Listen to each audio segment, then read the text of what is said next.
Não vos deixeis enganar por ninguém. Aquele que pratica a justiça é justo, assim como ele é justo. Aquele que pratica o pecado procede do diabo, porque o diabo vive pecando desde o princípio. Para isto se manifestou o Filho de Deus, para destruir as obras do diabo. Todo aquele que é nascido de Deus não vive na prática de pecado, pois o que permanece nele é a divina semente.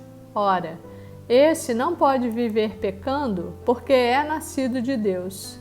Nisto são manifestos os filhos de Deus e os filhos do diabo.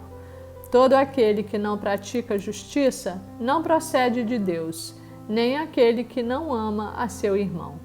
Primeira carta de João, capítulo 3, versos 7 a 10. Palavra muito forte e contundente, proferida por João, o apóstolo que Jesus amava. E não foi dirigida aos judeus e aos fariseus, não, porque ele inicia dizendo filhinhos, e esse tratamento era e é reservado para os amados, para os que são do coração, de modo que ele está falando conosco, com todos aqueles que creem que Jesus é o Filho de Deus que se encarnou e veio ao mundo como homem, que creem no seu sacrifício na cruz para a libertação, cura, justificação e salvação, e que decidiram seguir a Jesus, recebendo-o como Senhor e Salvador. Ele explica nessa passagem a diferença entre o justo e o injusto, e entre o que se dedica a praticar o pecado e o que foge do pecado. E traz o alerta para que não nos enganemos, ensinando que quem pratica a justiça e o que é reto é justo como Jesus, porque ele é justo e nunca pecou. De outro lado, diz que quem pratica o pecado procede do diabo, porque o diabo vive pecando desde o início. É preciso dizer que João não estava se referindo à prática de um ato isolado na vida do homem para concluir ser ele justo e pertencente ao Senhor ou pecador e pertencente ao diabo. Ele estava falando do modo de vida e do procedimento do homem de uma maneira geral. Com certeza, todos acabamos pecando, pois ainda que tenhamos recebido o Espírito Santo pelo renascimento em Cristo Jesus, o nosso tabernáculo é de carne e em nós ainda habita um coração impuro. Quando pecamos, o Espírito Santo logo comunica ao nosso espírito e imediatamente tomamos a consciência de que aquele nosso ato feriu o coração de Deus. Nos arrependemos e pedimos perdão, tomando o propósito de não mais tropeçar no mesmo erro.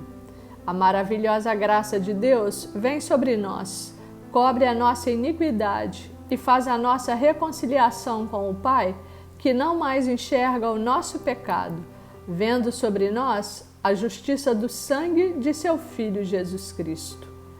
E à medida em que permanecemos em Cristo, as chances de pecar vão diminuindo e perdendo a força em nós. Esse é o homem justo, nascido de Deus, que, embora ainda possa pecar, não vive na prática de pecado, porque nele habita a divina semente, Jesus Cristo. E sendo assim, não pode viver pecando, porque é nascido de Deus.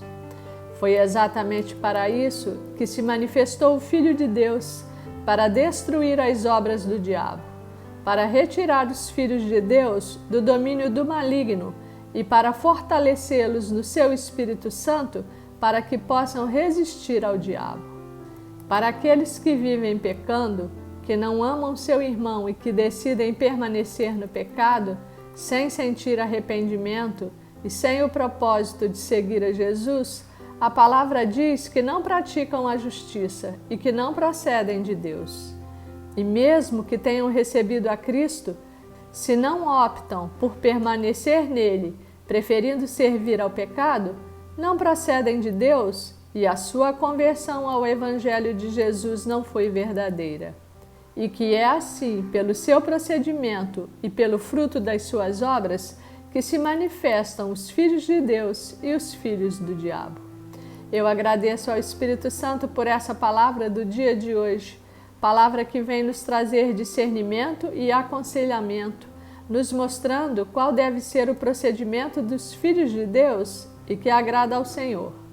E nos ensina como devemos agir quando pecamos, nos fortalecendo no Espírito Santo para resistir contra as ciladas do maligno e para que sejamos contados dentre os justos, os que procedem de Deus. E para que não permaneçamos no pecado e sejamos contados como os filhos do diabo. Louvado seja Deus que é Pai, Filho e Espírito Santo. Obrigada, Senhor Jesus. Muito obrigada, Senhor, porque o Senhor veio destruir as obras do maligno. Amém.